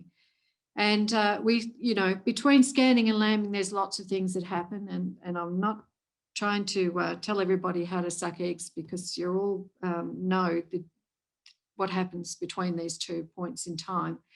But, we certainly start with a particular level of scan accuracy, and that's down to preparation and procedures, the fetal age for individual ewes and the mob in general, the scanner skill and the equipment they've used, and also the litter size variation. Then after that point in time, we can get fetal loss. We can get ewes that die pre-lambing, and that in particular affects mob or gross comparisons. And when we actually go into the lambing paddock, even if it's a twice-day observation, there's lambs that are not going to be observed at birth. There'll be losses or there'll be predators, and there will be lambs that are not observed with their correct dam. And that again will be down to things like deaths and cross-fostering. But you can pretty much guarantee that the producer's going to assume that if the scan, if there is a discrepancy, it's going to be a scan error. And they won't necessarily recognise the extent of fetal loss that they can expect, or that the ewe deaths are not the same for singles versus multiple bearing ewes, and that they may not have observed all their lambs. We do have expectations though, and these are expectations that you can take to your clients. We know that dry ewes are likely to be higher potentially than what is reported, and that's due to a very small percentage of pregnancy loss. And that is contradictory to the error where there's been pregnant ewes scanned dry, of course. So the overall outcome will depend on which direction is the dominant direction of error. We know that we will get more singles due to fetal loss. So the fetal loss occurs in the multiple pregnancies, and that could be anywhere from 5 to 10% getting more singles born. Now that is opposed by the error of multiples that weren't looked for or recorded. So if there's plenty of multiples not looked for or recorded, then obviously the direction of error is going to be different. We know that we will get increased ewe loss for ewes carrying multiples, and that's up to 2 or 3 times higher in multiple bearing ewes. That's only going to affect mob-based comparisons. It won't affect individual based comparisons. And we know that with twice daily lamb observation, that 10 to 30% mortality is typical from singles to multiples. We know that there's cross fostering, but we don't really know how much. So there will be cases where we don't observe all lambs. And what we don't expect is to get more lambs in scans, and that's a clear error. The question is, where is the error in that case? Is it the scan or the lamb? And the only way to know that is if people reconcile the whole mob regarding all the lambs. Accuracy is an interesting thing because it's of variable importance, really. It's very important to have high accuracy if you want to perform differential management.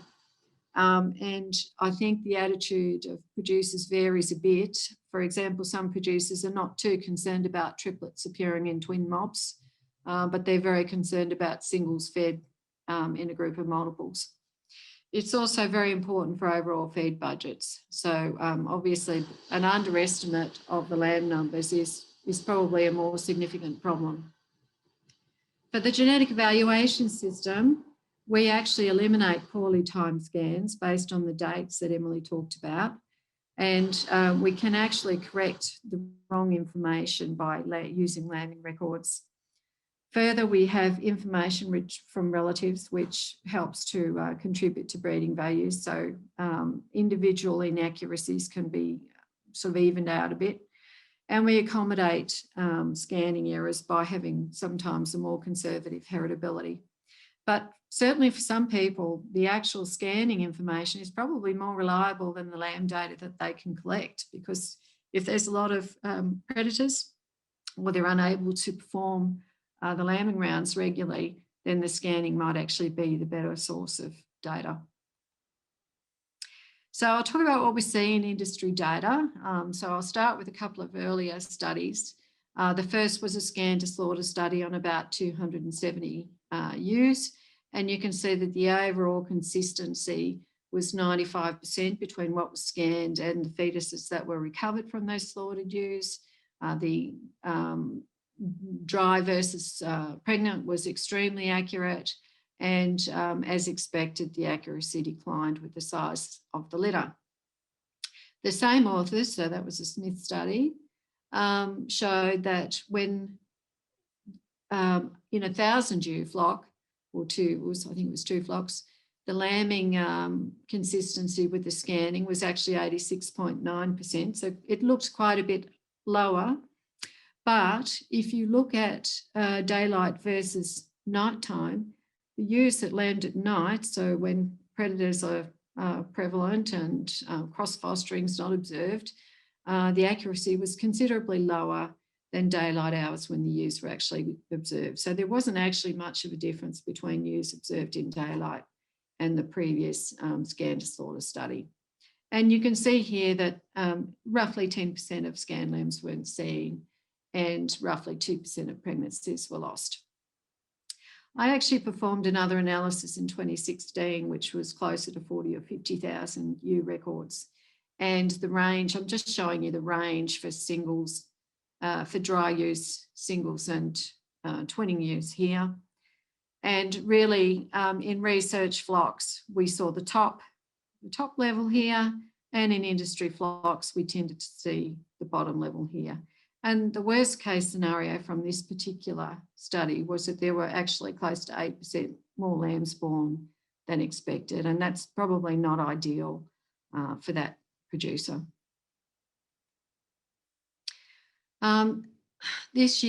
Last year, I performed a much bigger analysis using the merino data and sheep genetics. And we put prior filtering onto the data where we eliminate flock years where there's a clear problem with the actual recording of lambs in the data. And you can just see from this that the outdate to scan, so we've got over 60,000 records here. There are even some ewes still in with rams at the time of scanning. Now, obviously there's not many, but this is pretty close to the bottom end of where you want to be in terms of fetal age at scanning.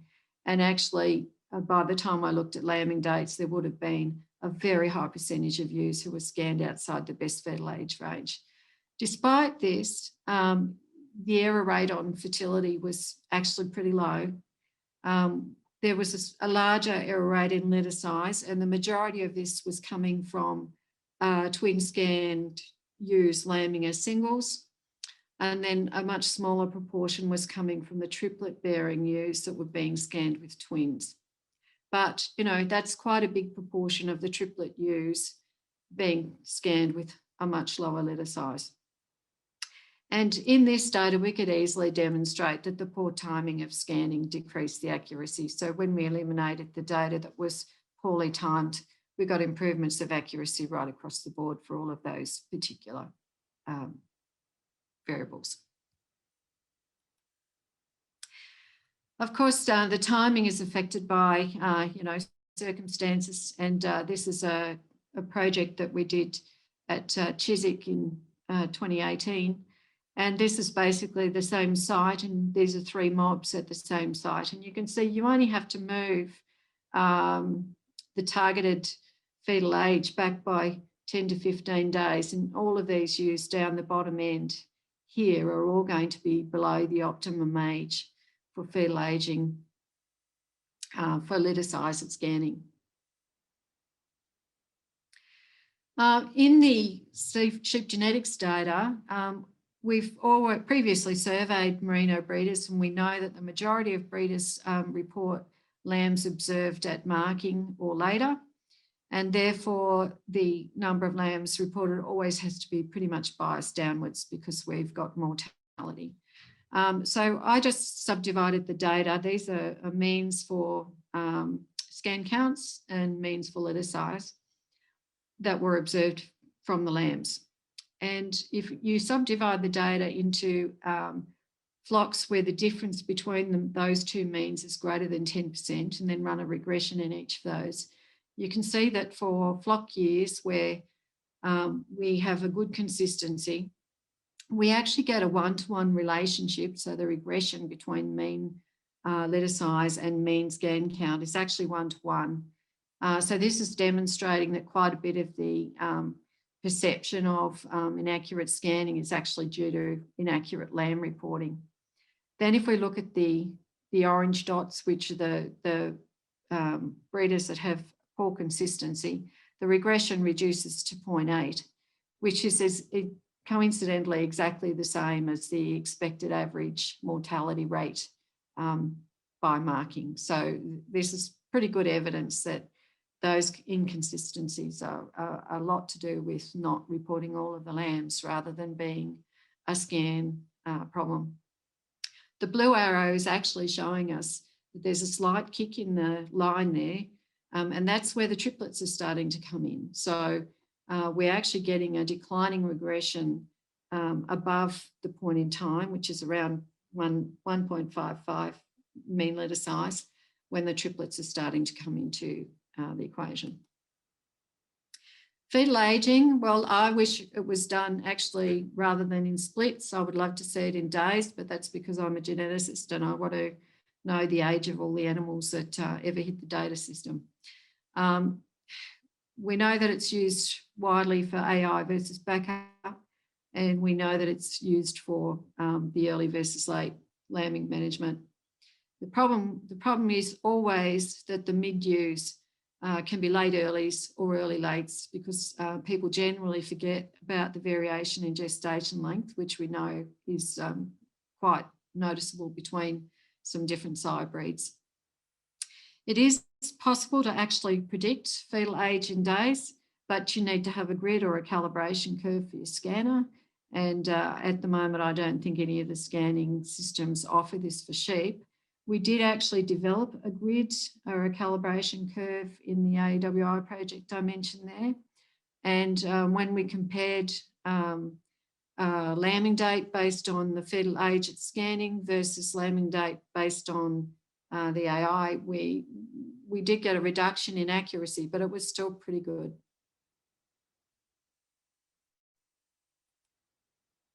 This is just to show you that the regression that we developed for fetal aging, that was based on the biparietal diameter, is pretty linear for the known age of scanning, and it pretty much sat on top of each other for all of those genotypes. So there wasn't a big genotype difference at that point in time. And it was about 90% is accurate and a hell of a lot cheaper than actually observing mating so that you know the date of conception. It was also using that predicted fetal age, it was 100% correct for early versus late. So if you don't have a mid group in the middle, and it's 80% correctly allocated for early, mid and late, because of course the mids contain those short and long gestation lengths.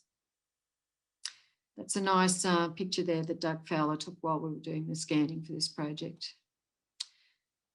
There's been a few data sets that Gordon mentioned for repeat scanning done as part of this project, and I'm really just going to highlight that, as with the scan to slaughter type of arrangement, the consistency of these two repeated scanning events was very, very high, so 97.2%.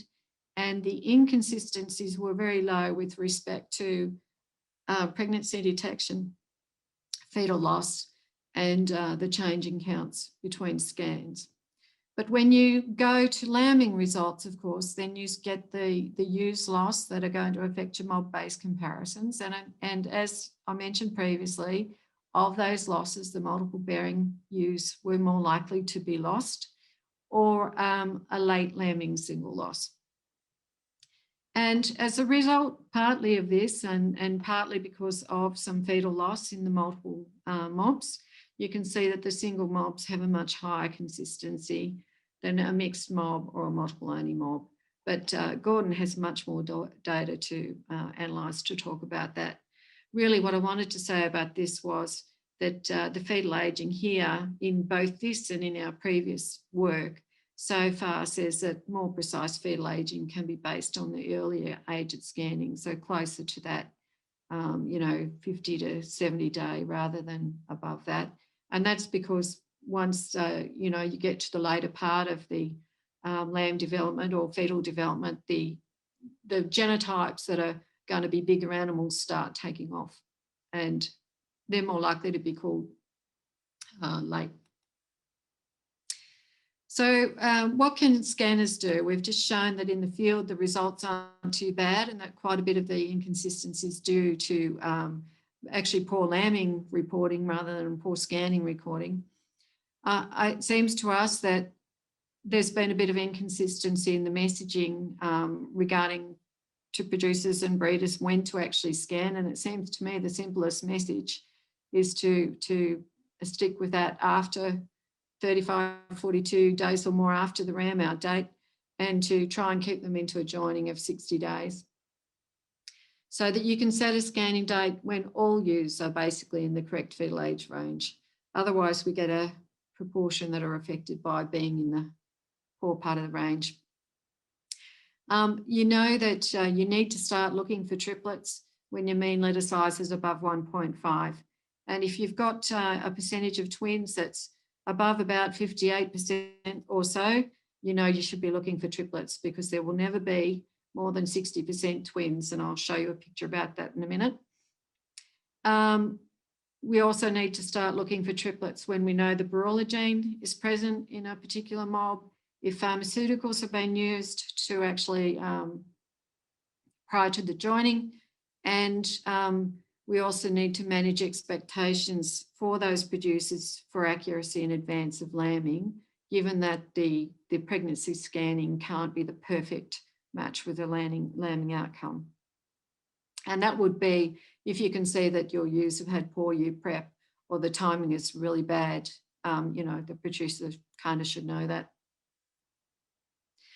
This is the nice picture from Lois, which shows you just how predictable the proportions of singles, twins and triplets is across a whole range of breeds. So on the bottom, we've got mean litter size. Here's your proportion of triplets. Once you're getting above 0.5, you're going to be heading for 5% or more triplets. And you can see here the top end for your twins is below 60%.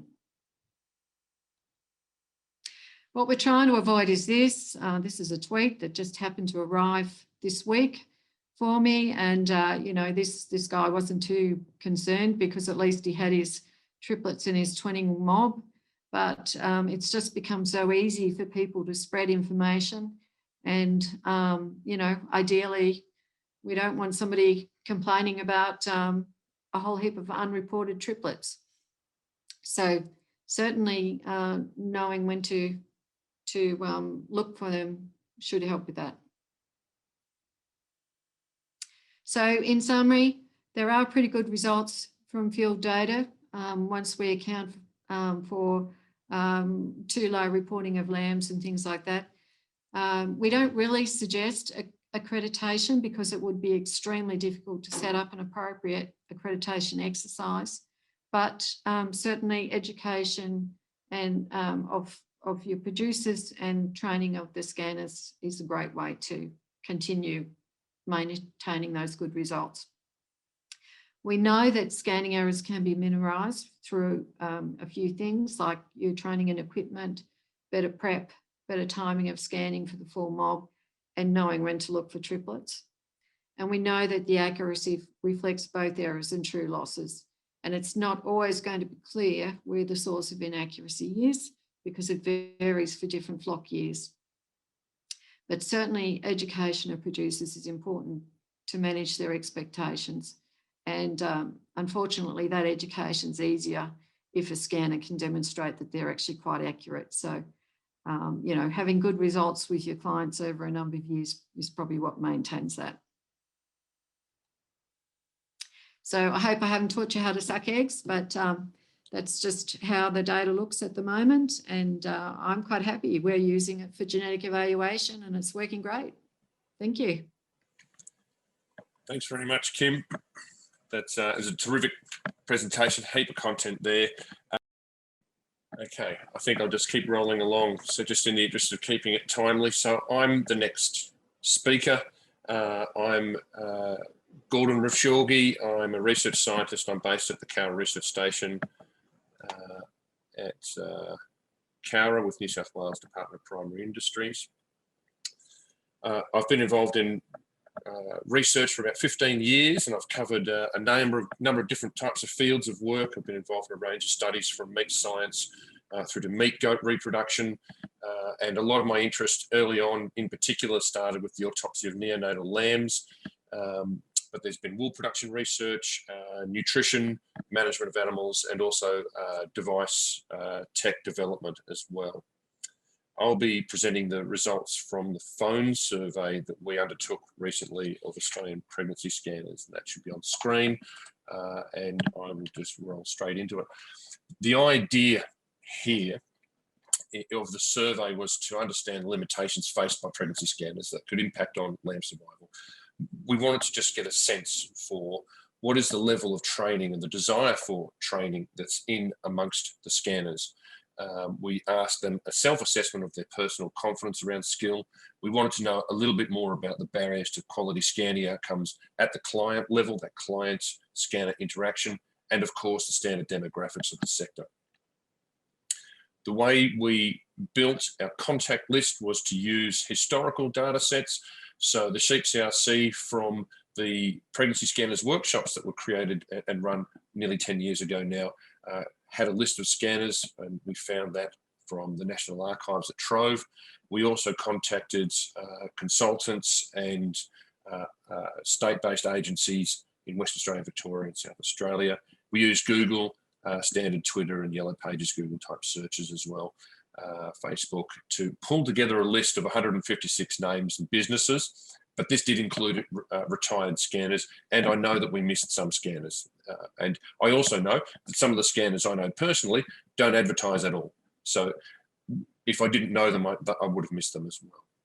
We had just under 40% completion rate of the surveys, and the information from those surveys was undertaken by a professional company, and all of that information is de-identified. So when I got the results back, I can't tell anything about anybody. We asked some basic demographic questions. The average age of the scanners is 49 years. On the screen, I've got the median, which is the middle number of the answers, and they were asked to answer questions in ranges. So are you 35 to 44 years of age, for example? And we have a minimum and a maximum on the screen. We also asked how many years you've been operating as a pregnancy scanner, which is 12.5 years. We asked, how long do you think you'll be staying in the industry for as a pregnancy scanner? And the answer is 9 years. On average, the scanners were asked, when asked, how many sheep have you scanned on average, do you think, annually over the last 5 years? They're scanning around 169,000 sheep. The range is there, and of course the range is influenced by scale of business and years of experience, and the number of clients is reported. If we turn to some existing literature from some previous surveys by Lee Beattie and Christy Howard, which was published a couple of years ago now, that survey revealed that about 50% of producers in that survey of 600 producers were pregnancy scanning, and about 30% were scanning for twins. If we know that around 35 to 40 million ewes are joined every year, and about half of them are being scanned, then it suggests that this group of scanners is scanning about half of all the scanned ewes in Australia. So 40% of the scanners are scanning about half of all the sheep. We ask questions around skill, and and the question is, how confident, or are you confident, very confident, somewhat confident, not confident about scanning for each of these types of requests? Wet and dry, singles and twins, all very confident. As the litter size starts to increase, the confidence levels start to decrease. So as we see, we move to triplets and more than triplets, we start to see that confidence level shifting into the somewhat or not at all confident group. Every question had the opportunity for all respondents to say, I prefer not to answer. And in some cases, we also had not available. So for examples, in triplets, you see there's 27% of the producers saying, of the scanners saying not available. That I interpret to mean that they aren't being asked by their clients to scan for triplets. So they're not doing it. And that's reflected in more than triplets. Questions around fetal age. So there's reasonable confidence in scanning for fetal age, but it's an interesting distribution. And of course, fetal or uterine abnormalities, we have a genuine mix of confidence levels. And then gender determination, which is just a question I threw in there. Not many people at all are asked for that, and confidence is fairly low. We ask questions around the electronic ear tag equipment, because it seems clear that there will be more and more adoption of this type of technology. And this is the cold face. As Elise and Kim have already alluded, the value in an ear tag is actually keeping data associated with that electronic ear tag. Otherwise, it has no function except for perhaps NLES. So it's really important that we understand how at this critical bottleneck of data, what's happening with the scanners. And so we've asked a couple of questions, and it shows that 53% have got their own RFID-based equipment. 50% using RFID can capture RFID and put it against pregnancy scanning information. Less than 30% are being asked, have clients with RFID tags. So it's not functional in every case, but they have the equipment to record and capture RFID information. About a third of the scanners that responded to the survey have been trained how to use RFID technology and incorporate that into their business. And 24% of respondents that have RFID technology have never used it when scanning sheep. There was a little split around state, and of course, because of Victoria's standards on the use of mandatory RFID, you've got a greater proportion matching RFID to pregnancy scanning outcome than in the other two major states of scanning in this survey. We asked questions around training workshops. Just under 60%, or more or less 60% of respondents have attended a training workshop. We wanted to know what they thought should be taught at training workshops. And these are really interesting answers. So pretty much everybody said, no, don't teach anyone wet and dry. There was a bit of a split around scanning for twins. If the scanners only had were only scanning for less than 5 years or 5 years or less, they were more likely to say, yes, we should be training for scanning for twins. But if those scanners had more years than 5 in their experience, then they're much more likely to say, no, don't need to scan for twins, which just reflects perhaps there should be scanning workshops or training workshops for new entry scanners and experienced scanners, and they should be different. Scanning for triplets, we've got about 50-50 requesting a yes. Fetal aging, there's a lot of yeses there. Fetal reabsorption's back to 50-50, but it's in favour of scanning for training for fetal absorption and uterine abnormalities, and with 50-50 a little bit lukewarm perhaps on the gender assignment. There was a lot of favourable responses, 2/3 asking that, or requesting, I guess in many ways, that electronic ear tag and data capture should be included in these training workshops.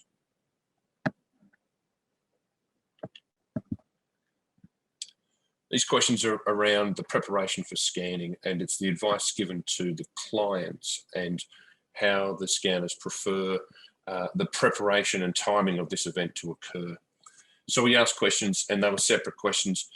How many hours do you recommend the ewes to be kept off feed and then kept off water as separate questions? The answers came in fairly similarly, but slightly more hours off feed than off water, which might also reflect that that advice changes according to your state and according to the season or the time of the year. The median there is around about 12 hours, which is more or less, most of the answers were overnight, and that's about 12 hours. But there was a range. Some scanners tell their producers, don't take them off feed and water, I'll just pick them up anyway, which reflects experience or perhaps a handling technique. We asked how many animals, how many ewes that are scanned could be estimated as being poorly prepared for scanning, and plus or minus about the same size response. It's about 16%, ranging from 0 to 80%. So some pretty big numbers there. If these respondents are scanning 10 million ewes on average every year, then there's about 1.6 million ewes that are poorly prepared for scanning, which we all accept must affect the difficulty of the job, the speed of the job, and the accuracy ultimately. Questions around how many days after the ram were introduced do you prefer to scan? So this is interesting because we've got the window, you've got this narrow window to pick up litter size. Number of days after rams introduced is as important in my view as after rams removed, but it's simpler to communicate with people. 6 weeks after the rams were removed is when I'd prefer to scan. And we see that in this data. And the answers sit within the range, and that reflects your experience and your knowledge and your capability. That's terrific. So there we've got our averages, about 85 days after the rams were introduced that we prefer to scan, and it's just on 6 weeks we're preferring to scan those ewes when the rams were removed. The key piece of information out of that slide there for me is that we've got about 16% of the ewes being poorly prepared. When we ask questions around the client, they were questions like, do your clients ask you how to manage the sheep better? And 55% of respondents are saying often or almost always asked how to manage those animals in best practice. 86% of those were confident in providing that advice, and 68% said that they would be interested in possibly attending future training courses, like, for example, lifetime ewe management or managing scan ewes as was run in the Sheep South Sea days. We asked a quick question around price. The interesting thing here is the cost range. So there's some fixed prices there, which probably reflects travel arrangements, for example, or different business costing structures. I'm making no inference around this, but it's nice to sort of see that as the complexity of the scanning increases, so too does the price. There's a bit of a range that's fairly consistent. As we get to fetal aging only, it's sort of in between as complicated as wetting and drying and multiples, which is interesting. I would have thought it'd take a little longer to do a fetal age than for multiples. And as we add layers of complexity with multiples plus aging or triplets plus aging, the price is increasing, not surprisingly. It's a fairly short presentation. I'm just about coming in on time. My key findings here are firstly that we sent applications. We attempted to survey 156 scanners with contact information that we had. They were given 4 opportunities to participate in the survey, and at each time they were left details for a callback.